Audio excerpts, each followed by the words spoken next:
하겠습니다. 다음으로는 서울시 교육청의 조희연 교육감님이시고요. 그다음에 한국교육개발원의 금방 발표해 주신 손찬희 박사님, 또한 동대부여고의 김용진 선생님, 그리고 한서고등학교의 김재호 학생, 이렇게 해서 하겠습니다. 자, 여러분 큰 박수 보내주시죠.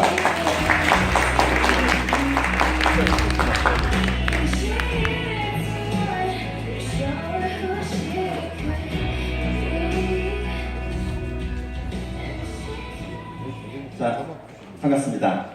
먼저 여기 참석하신 프로에 본인 스스로 좀 소개를 부탁을 드리겠습니다. 우리가 보통 제 옆에부터 하는데 오늘 순서를 바꿔서 제일 멀리서부터 한번 시작을 해보겠습니다. 간단하게 소개해 주시죠. 네, 먼저 말씀드리겠습니다. 이미 말씀드렸는데요. 국가교육정책연구기관의 한국교육개발원에서 근무하고 있고 학점제 관련 연구와 사업을 참여하고 있는 손찬희라고 합니다. 반갑습니다. 예, 저는 저기 교육부에 근무하고 있습니다. 초중등 교육을 지금 일단 정책을 책임지고 있고요. 고교학점제 책임자이기도 합니다. 이거 잘못 가면 전부 다 저 책임입니다.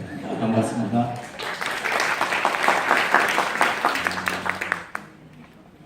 예, 저희 학교가 한서고등학교인데 고교학점제 시범학교거든요. 그래서 학생 대표로 나오게 되었습니다. 한서고등학교 2학년 재학 중인 김재호라고 합니다. 예, 서울에 있는 동대부성여고에서 국어를 가르치고 실은 학교에서 교육과정에 대한 공부를 하고 있는 서울중등진학지도연구회 총무 김용진입니다.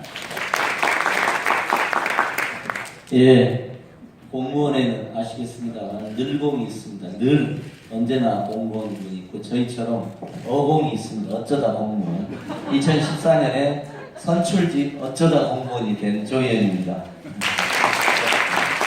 네, 반갑습니다. 저희들이 지금 이미 4차 산업혁명 시대 뭐 해가지고 미래가 얼마나 바쁜 걸음으로 우리에게 다가온 줄 알고 있고 거기에 맞춰서 학교로 변화되어야 한다는 것은 알고 있는데 이게 학교 바꾸는 건 보통 힘든 일이 아닙니다.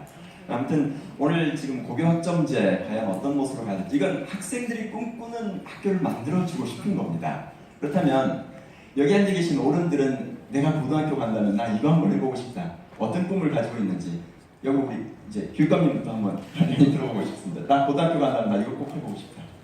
아니, 예, 뭘 다시 하고 싶은데. 아니, 저 아까 한서고 김재호 학생을 보니까 거의 김재호 교수님에서요. 네. 저희보다 말을 더 잘하는데, 저는 고등학교 때 너무 부끄러움도 많이 타고, 이렇게 막 그랬어요. 근데 다시 고등학교로 들어가면 저의 한계에 더 치열하게 한번 도전해보고 싶은 그런 생각이 들고, 저는 입시에만 너무 치중돼가지고 문화예술 계통은 좀 부족했어요. 그래서 특별히 예술 쪽에 그래서 제가 그 한이 있기 때문에 서울의 초중고에 예술 교육을 굉장히 지금 강조를 하고 있습니다. 저 조희연의 전철을 밟지 말라. 그래서 제가 고등학교에 열심히 다시 돌아간다면 저의 미적 감수성, 문화예술적 감수성, 예술적 감각 이런 것들을 정말 도전해보고 싶어요. 네. 고맙습니다. 박수 한번 해주십시오. 혹시 뭐 앞에 가르치는 거 있으신가요? 그래서 뭐 그냥 조금 합니다. 그래요. 네, 우리 김영진 선생님 말씀 드리겠습니다. 예, 저는 고등학교에 간다면 악기를 하나 배우고 싶습니다. 네.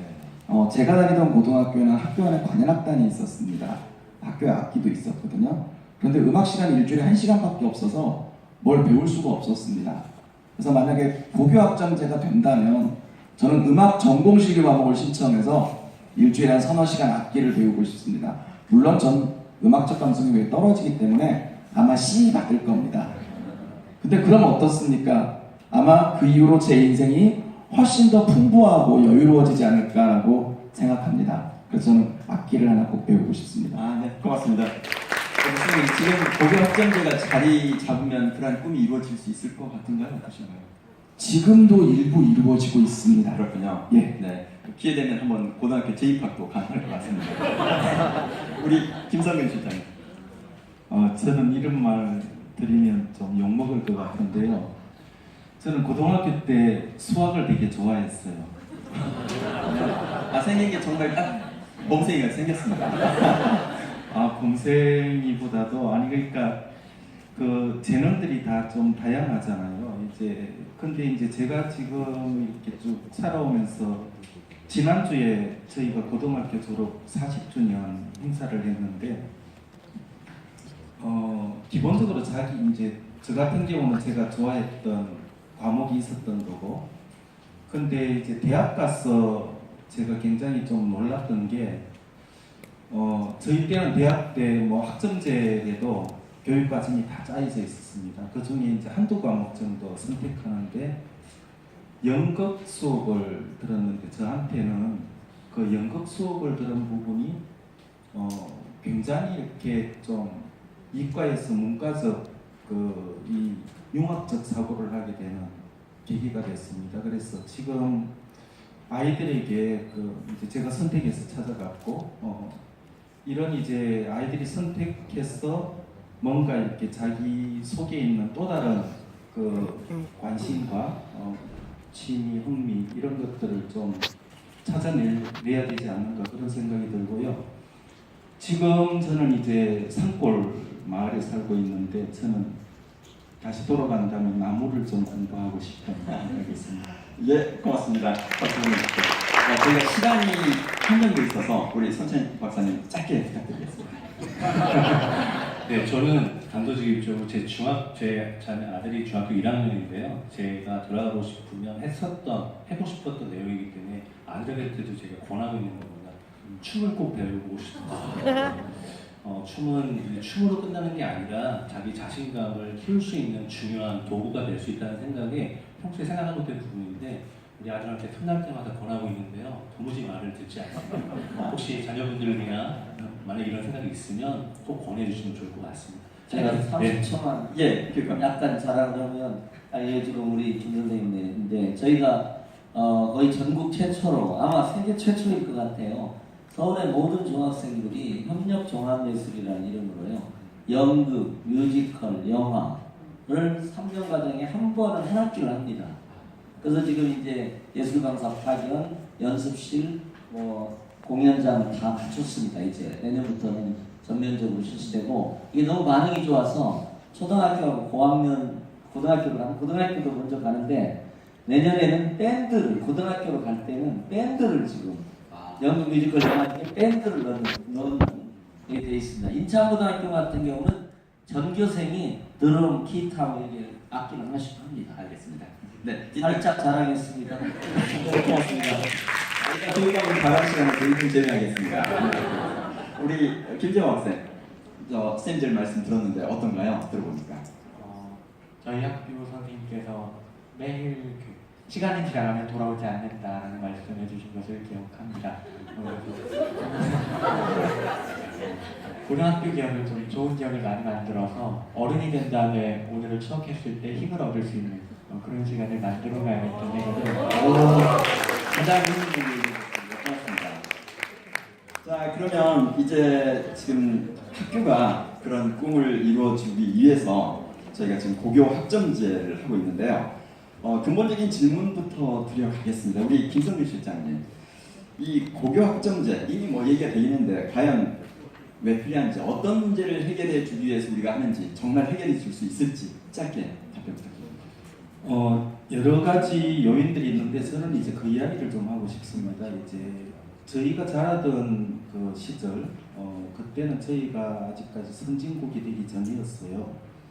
그래서 서구 사회에서 굉장히 선진국들이 있고 거기에서 수없이 많은 여러 가지 성취들이 있어서 저희들은 빨리 그것을 좀 따라 붙여야 되는 사정이었습니다. 그래서 서구 사회가 만들었던 지식을 빠른 시간 내에 우리가 따라 붙여야 됐던 국가적 과제가 있었어요. 지식 교육이 굉장히 중요했죠. 그래서 국어, 영어, 수학이라고 하는 이 국가 교육 과정 체제가 이제 굉장히 경직되게 하고 그것을 이제 고등학교, 대학교, 그 다음에 이제 대기업까지 같이 이어져서 선진국과 경쟁하는 그런 구도였다고 생각을 합니다. 그런데 이제 우리가 선진국이 됐어요. 따라 배울 데가 없습니다. 우리가 이제 앞서서 나가야 돼요. 굉장히 창의적인 그 국가적 요구를 또 받고 있다고 생각을 합니다. 이런 정말 이제 이 지식보다는 우리 속에 있는 아이들 속에 있는 수없이 많은 상상력들과 창의력들 그리고 거기에 몰두할 수 있는 열정 같은 것들을 우리가 끄집어내지 못하면 우리는 선진국으로 더 이상 이 세계에서 우리가 나갈 수가 없는 그런 상황들입니다. 그래서 고교학점제는 지금 현재 국가적 요구에 맞는 기본적인 체제 개편이라고 생각을 합니다. 네, 고맙습니다. 지금 우리 손찬희 박사님이 아무튼 우리나라에서는 가장 전문가이십니다.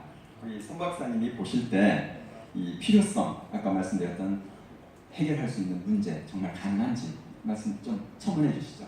네, 저는 다른 어떤 표현보다 아까 학생분들이 이제 각각의 자신의 생각을 얘기했는데 그 학생의 어떤 말 부분에 저희가 응답하기 위한 그럼 저희가 마땅히 해야 될 교육적 정책의 대응이라고 생각을 합니다. 그래서 사실 국가교육과정에서 고교 교육과정에서는 학생 선택형 교육과정이 사실은 기본적으로 실시가 되음에도 불구하고 하지 못하는 그런 측면이 있습니다. 물론 이거는 학교와 교사의 어떤 책임 부분이 아니라 그만한 여건이 성숙되지 못했기 때문에 하는 부분으로 볼 수 있겠습니다. 그래서 궁극적으로는 우리가 학생한테 선택권을 주고 결국에는 학생이 자신의 적성과 진로에 맞는 그 진로를 설계를 하고 거기에 맞는 교육 과정을 선택해서 이수할 수 있게 해주자.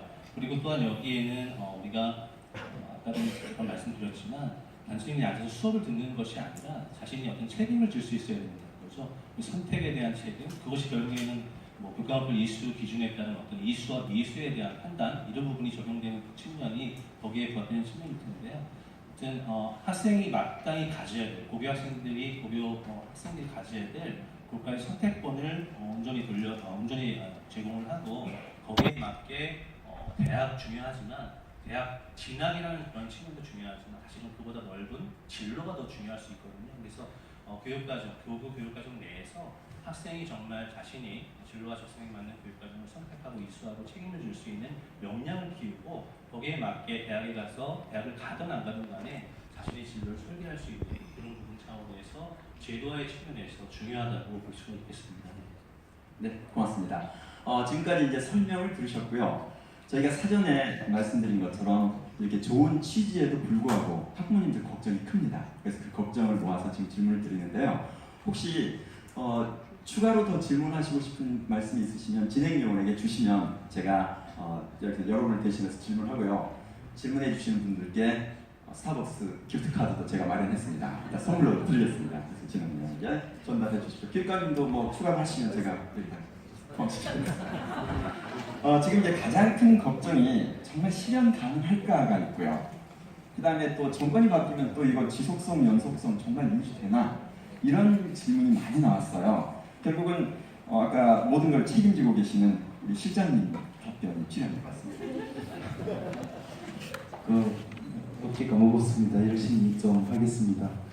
근데 이제 지금 고교학점제와 같은 것이 이제 격직되어 있는 국가교육 과정을 이제 정말 아이들한테 맞게 돌아가는 건데 이 흐름들은 우리나라만 진행되는 게 아니라 세계적인 부분입니다. 영국 같은 경우는 2008년도 교육개혁할 때 중등에서는 적어도 4분의 1 이상은 프로젝트 수업을 의무적으로 하도록 국제화를 시켰습니다. 그리고 지난해 이제 핀란드 같은 경우는 교과목으로 되어 있던 모든 교과목을 주제 중심으로 수업을 바꿔서 가기도 하고요. 그리고 스웨덴은 이미 2000년대부터 고등학교 교육 과정을 17개의 교육 과정을 가지고 아이들에게 선택하도록 만들었습니다. 지금 이제 저희가 제일 처음 시도하는 것들이 아니라 정말 아이들에게 두 가지 과제가 있다고 생각해요. 어떻게 아이들이 스스로의 삶에 열정적으로 만들까 하는 것하고 두 번째는 그 열정적인 그 에너지가 정말 자기가 좋아하고 그리고 자기가 미래에 하고 싶은 일들을 찾고 거기로 뛰어들 수 있을까 하는 이런 물음들을 풀기 위해서는 국가적으로 해결해야 되고 이것은 정권과 상관없이 멈추지 않을 거고 계속해서 좀 업그레이드 될 거라고 생각을 합니다. 네, 고맙습니다. 지금 이제 우리 교육감님께 질문 하나 드리고 싶은데요. 많은 학부모님들이 걱정되는 게 이 지역 간 학교 간 격차가 있는데, 예, 그런 격차, 그 준비도 이걸 어떻게 극복이 가능한지 뭐 이게 지금 궁금하다고 질문 왔어요. 그렇죠. 예. 뭐 아니 그 점은 이 뭐 일종의 인적 물적 인프라라고 할까 이런 면에서도 지역 간의 차이가 이제 충분히 날 수 있을 것 같고요. 이제 저는 이제 이 고교 학점제는 레벨이 문제지 역전 가능성은 없다고 봐요. 그러니까 가장 핵심의 관문은 학년제를 아까도 얘기가 나왔으면 학년제를 학점제로 바꾸는 겁니다. 그 다음에는 이제 다양한 편차가 있는 거죠. 그래서 실제 운영을 보면 일단 학점제로 바꾸는 겁니다. 이게 가장 큰 전환이고요. 학점제 기반의 이제 과목 운영은 일단은 학교에서 학생들한테 선택의 폭을 좀 넓혀주는데 사실 운영하기에 따른 학교의 선택폭을 적게 줄 수도 있어요. 똑같이 학교에서 운영할 때는 그러잖아요.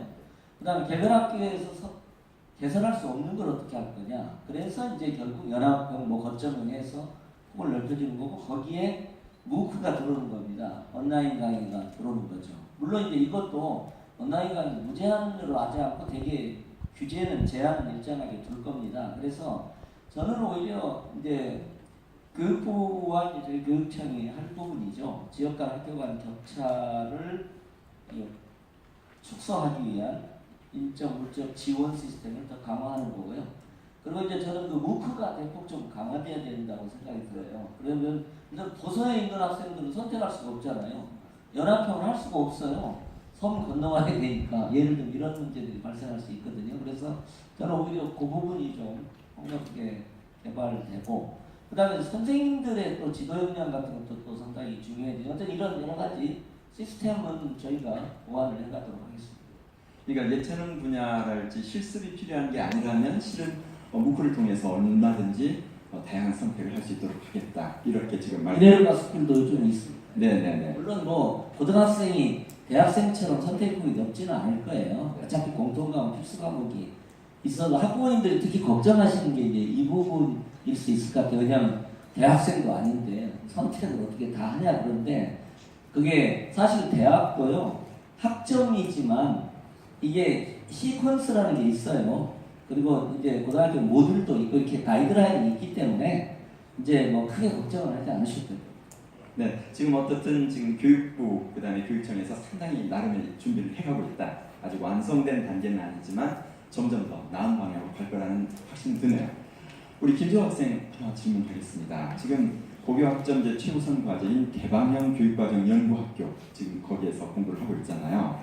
근데 실제로 진로를 위해서 선택 과목을 들은 게 있는지, 있다면 어떤 과목이 있는지, 주위 친구들은 정말 도움이 됐다고 하는지 궁금합니다. 아까 말씀드렸다시피 제가 1학년 때 그 논리학이라는 수업이 있어서 뭐 시사 뭐 이런 거를 다뤘고요. 뭐 실제로 말하기 아니면 글쓰기에 관련돼서는 선생님들께서 되게 세세하게 지도해 주셔서 도움을 받은 부분이 있어요. 그리고 2학년 때 저의 이야기는 아니지만 그리고 소방, 간호 이쪽을 희망하는 학생들이 있는데 그 학생들을 위한 과목이 교과과정 중에는 없는 거예요. 네. 그래서 학생들이 신청하고 건의를 해서 보건 간호라는 새로운 과목이 생겼거든요. 그래서 그런 사람들이 있다고 말씀드리겠습니다. 그런 경우는 온라인으로 한 게 아니라 직접 강사가 왔겠네요. 네, 그럼. 그렇군요. 그럼 다른 학교 상황 우리 선생님 말씀 한번 들어보겠습니다. 지금 이제 그 실제로 학생 요구에 따라서 얼마나 개설이 되고 있는지 학교 상황이 좀 궁금해요. 예, 뭐 이거는 학교마다 좀 편차가 날 수밖에 없는 부분이 있기 때문에 제가 저희 학교를 기준으로 좀 말씀을 드려야 될 것 같습니다. 저희 학교 같은 경우는 여학교다 보니까 음악이나 미술 분야의 진로를 희망하는 학생들이 꽤 있습니다. 그래서 3년 전부터 음악과 미술에 관한 전문 교과를 매 학기에 2과목씩 개설해서 희망하는 학생들이 이수할 수 있도록 하고 있습니다. 또 사회나 과학 분야의 성취가 뛰어난 학생들을 위해서 물리 실험, 사회 과제 연구 같은 과목들을 희망자에 한해서 일부 학생들이 선택해서 이수할 수 있도록 하고 있고요. 또 서울시 교육청에서 지원하는 거점형 교육과정을 통해서 고급 수학을 운영하고 있기도 하고요. 또 학생들 중에 문예 창작이나 연기에 관심 있는 학생들이 있습니다. 그래서 저희가 문예창작과 연기에 관한 과목도 거점 학교로 해서 심지어 인근 남학교 학생들도 저희 학교에 와서 수업을 듣고 있습니다. 네네. 그 인근에서 오려면 이동 시간이랄지 여러 가지 에너지 문제가 있는데 혹시 정규 수업 시간에 오는 건 아니겠죠? 어떤가요? 거점 학교는 원래 이제 학교 방과 후에 네. 하는 것이 원칙이기 때문에 네. 저희 학교에서는 금요일 오후와 네. 토요일 오전을 이용해서 하고 있고요. 또 저희 인근 학교에도 저희 반 학생들 중에서도 프랑스어와 베트남어를 실제 저희 학교 인근에 있는 건대국어에 가서 배우고 온 학생들도 있습니다. 아, 그렇군요. 예. 이제 뭐 프랑스어, 베트남어 정도는 무프로 해결이 가능할 수도 있겠네요. 조금씩. 예, 근데 그 당시에는 아직 거기에 관한 하드웨어가 되어 있지 않았기 때문에 알겠습니다. 또 바로 학교에서 한 5분 거리였기 때문에 가서 듣는 것들이 가능했던 것 같습니다. 이제 지금 드린 말씀 이런 거점학교 제도는 서로 인근에 있을 때는 가능한데 그 이상 이제 떨어져 있을 때는 결국은 무프 형태로 가지 않을까 싶네요. 이제 또 하나 학부모님들 제일 큰 걱정은 대입입니다. 그래서 정말 평가가 어떻게 되는지 대입 준비에 도움이 되는지 아까 우리 김영민 쌤께서 설명해 주시기는 했는데 한번 그 말씀을 좀 더 생각해 보려고 합니다. 그래서 현재 보면 2018년 통계청 사회조사가 있었는데 우리 학부모들의 80% 이상, 학생의 80% 이상이 4년제 이상의 대학을 졸업하고 싶다. 이렇게 희망을 한 게 우리의 현실입니다. 그래서 이런 현실 속에서 이 고교학점제가 시행된다고 하더라도 내신이 없어지는 건 지금 안 일어나니 학부모님 그만큼 신경 쓸 수밖에 없다는 말이죠. 그래서 학생들은 내신도 챙겨야 되고 또 진로에 맞는 자기의 또 수업도 선택해야 되고 이거 부담만 가지면 되는 게 아니냐 이게 지금 학부모들의 걱정입니다. 우리 먼저 손 박사님 말씀 한번 듣고 가겠습니다. 네, 학생분들도 이제 자신이 원하는 과목을 듣는 건 좋지만 그로 인해서 약간 평가의 불이익 차원에서 이제 내신 성적에 대한 얘기를 해주셨는데요. 이 적용 시기에 대한 뭐 약간 아쉬움에 대한 생각은 있겠지만 교육부에서 발표하신 대로 내년부터는 이제 진로 과목에 대해서 성취평가, 그러니까 절대평가 방식의 평가를 통해서 이제 성적을 낸다고 발표를 하고 있고 25년이 되게 되면 모든 과목에 대해서 절대평가 방식을 적용하겠다. 이 얘기는 결국에는 이제 대입이 사실은 어떻게 보면 우리가 고교교육의 변화의 필요성에도 불구하고 대입에 대한 소속 때문에 경쟁 중심 교육, 평가의 방식에서도 한계를 나타내는데 지금 고교학점제를 도입하면서 학생 평가 방식을 바뀌고 대입 전형을 바꾸고 있다는 그런 부분으로 발표를 하고 있습니다. 그래서 그 계획대로라면 학생분들이 고민하시는 그런 차원, 그러니까 내신 고등급제를 없애고 절대평가 방식의 성취평가제를 전면적으로 적용한다는 그런 의미이기 때문에 내가 들은 과목을 가지고 정당하게 평가를 받아서 대학에 진학할 수 있는 그런 체제로 생각을 우리가 할 수 있겠습니다. 네, 그러니까 이제 지금 이 제도가 이 씨앗이 싹을 특이한 조건 중에 하나가 내신 절대평가 이게 지금 들어가네요. 그러니까 이런 것들 지금 복잡하게 얽혀서 우리가 원하는 이것들이 다 갖춰지지 않으면 갑자기 이 가시덤불 위에 떨어진 씨앗처럼 발화가 안 되지 않을까 이런 지금 걱정들이 있어서 아마 많은 질문들이 지속적으로 들어오는 것 같습니다. 먼저 우리 학생 얘기도 한번 들어볼게요. 지금 이제 1년 경험했잖아요. 네. 학교 현장에서 경험해보니까 어때요? 성적 관리, 또 뭐 진로 선택 과목은 부담이 너무 크지 않던가요?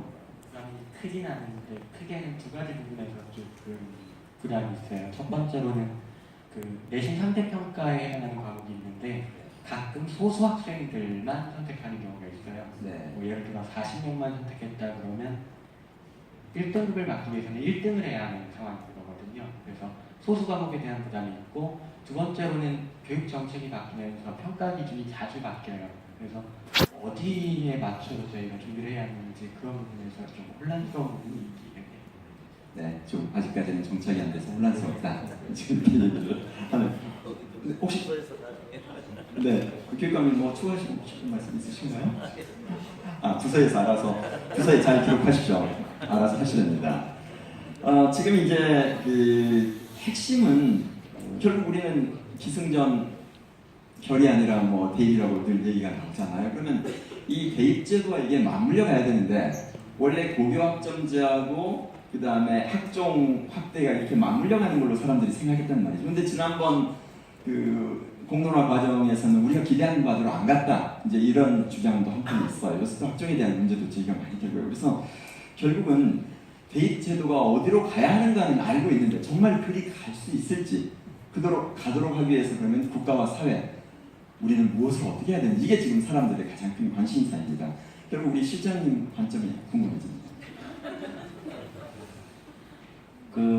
제가 이제 학교 교사로 있으면서도 그렇고 이제 이야기 굉장히 뼈아프게 들은 이야기 한 개가 있어요. 아마 대부분 다 공감을 하실 거예요.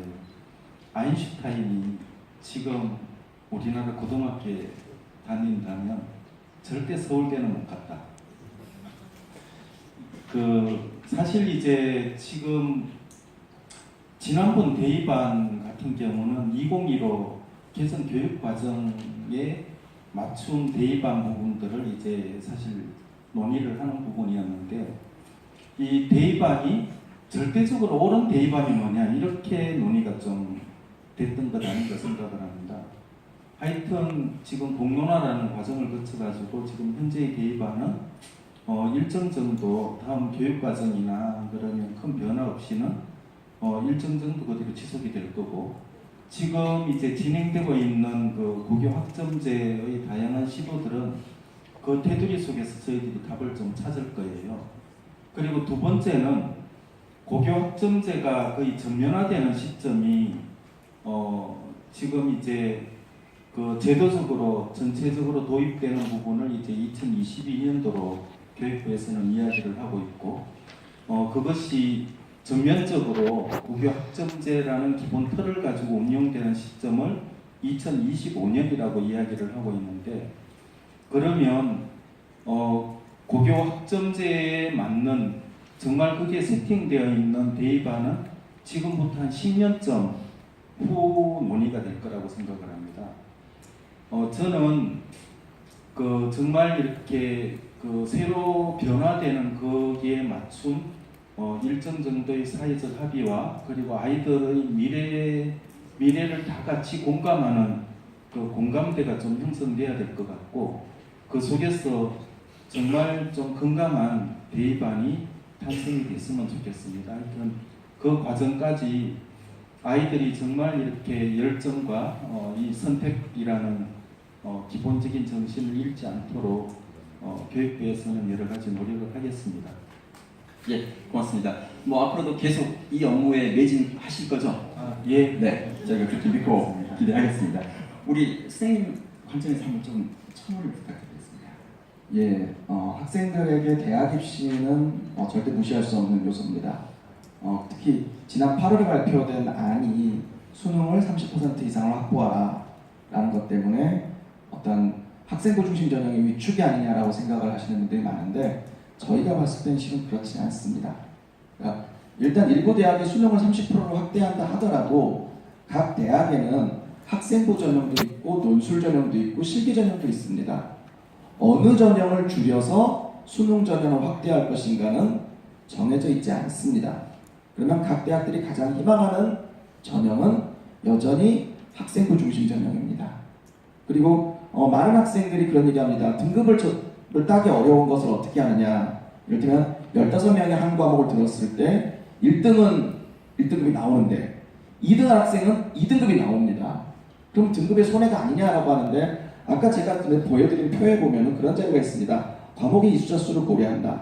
무슨 얘기냐면 어떤 과목을 15명이 들었을 때 이 학생이 2등급을 받았다면 대학에서는 너는 이 과목에서 전교 2등이구나 로 읽어줄 수 있다는 뜻입니다.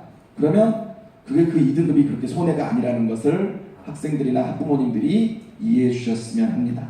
네, 알겠습니다. 교육관님. 예, 단기적인 걸 떠나서 좀 큰 틀에서 얘기를 하면요. 그러니까 저는 약간 최근에는 이 대입 제도를 바꾼다고 교육이 정상화되는 건 아니라는 생각을 저는 갖고 있어요. 왜 그러냐면 우리 사회 속에 사회가 있고 대학이 있잖아요. 그리고 초중등 교육이 있는 겁니다. 어떻게 우리 사회가 치열한 경쟁 상태잖아요. 그 다음에 경쟁에 실패하면 완전히 낭떠러지 사회잖아요. 이렇게 작동을 굉장히 또 서열화되어 있잖아요. 그러니까 이제 저는 학부모의 마음이 되면 이 험악한 우리 사회를 해서 구명조끼라도 우리 아이를 내보는 구명조끼라도 하나 채워주고 싶어서 대학 입시에 이렇게 말하자면 집중하는 거예요. 온 가족이 가족 입시 전쟁을 치르는 거잖아요. 그리고 이제 이게 모든 게 블랙홀처럼 빨아들이니까 초중등교육은 무슨 제도를 도입해도 저는 이제 이 고교 학점제조차도 왜곡 효과가 발생할 가능성이 있어요. 그래서 그래도 이제 이 제도 자체가 긍정적이니까 이렇게 이제 가는데 어쨌든 저는 요거 어떻게 보면 넓은 면 사회개혁 같은 게 좀 필요합니다. 그리고 대학도 지금처럼 이렇게 1등부터 꼴등까지 서열화될 필요 없어요.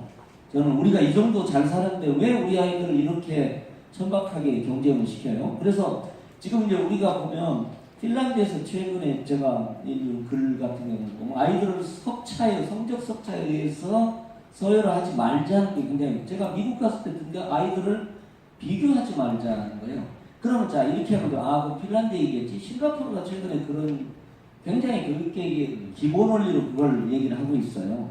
기존 방식의 단일한 성적 척도에 의한 아이들을 서열화시키고 등수를 매기는 걸 하지 말자. 이거 완전히 없애자는 취지는 아니면 있습니다. 그래서 저는 오히려 잠깐 이제 말씀 마치면은 고등학교 교육을 가장 정상적으로 반영하는 방식으로 대학 입시를 바꿔가는 단기적인 건 제가 말씀 안 드리면 순장적으로 그렇게 가야 됩니다. 그리고 심지어는 저는 대학 입학 시험도 선생님들이 내야 된다고 봐요. 고등학교 선생님들이 대학 교수도 물론 들어올 수 있겠죠. 이렇게 이제 바꿔가고 학생이 이제 평가 방식을 얘기했는데 뭐 막 바뀌는 건 아니고요. 이제 큰 그 평가의 방향이 있습니다. 그러니까 예를 들면 중간고사, 기말고사 딱 객관식으로 단답식으로 점수 내는 방식 있잖아요.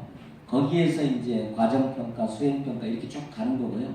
그리고 이게 단답식이 아니고 논서술형 평가 이렇게 확대되는 거고요. 이렇게 이제 큰 방향은 지금 이제 가고 있는 겁니다. 평가 방식을 생각하는 힘을 길러야 되니까요. 이제 그런 방향인데 어떤 평가 방식을 도입하더라도 왜곡이 발생하는 겁니다. 요것 때문에 입시 블랙홀 때문에 사회 현실 때문에. 그래서 그냥 저는 함께 좀 바꿔갔으면 좋겠다. 단기적인 얘기는 물론 아닙니다. 예. 그 엊그제 보니까 교육감님 저 교육부에다가도 정책 제안도 하고 하셨던데요. 혹시 서울 시내에 있는 핵심 대학들에게 대입 우리하고 같이 하자 이렇게 좀 제안해가지고 한번 같이 만들어 보시면 어떨까요? 예. 아니 저희도 지금 안을 만들고 있습니다. 또 뭐 교육부가 또 위에서 관장을 하고 저희는 서울에서가 아니라 유수한 대학들하고 초중고 교육을 정상화시키는데 최적의 그러니까 상위 대학들의 입시 방법이 뭔가에 대해서 좀 하고요. 제가 학점도 제가 서울대 총장한테 며칠 전에 그 임원단한테 말씀드렸는데 지금 학점에 대한 불신이 많잖아요. 엄청 불신이 많아요. 그러니까 저희 서울교육청에서 제안하는 방식은 학교 입학사정관만이 아니라 공공 입학사정관들을 도입하자. 저는 현직 교사, 퇴임 교사 이런 분들 중심으로